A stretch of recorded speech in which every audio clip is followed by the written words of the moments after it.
कमलायतलोचन लोकपते विजयी भव वेङ्कटशैलपते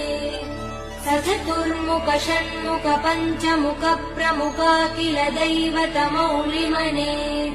शरणागत वत्सल सारनिधे परिपालय मां वृषशैलपते अतिवेलतया तव दुर्विषहैरनुवेल कृतप्रपराध सदैः हरितं त्वरितं वृषशैलपते परया कृपया परिपाहि हरे अधिवेङ्कटशैलमुदारमते जनताभिमताधिकदानरतात् परदेवदया गदितान् निगमै कमलादयितान् परं कलये कलवेणुरवा वसगोपवधू शतकोटिवृतात् स्मरकोटिसमात् प्रतिवल्लविकाभिमदात् सुपदात् वसुदेव सुधान्न परं कलये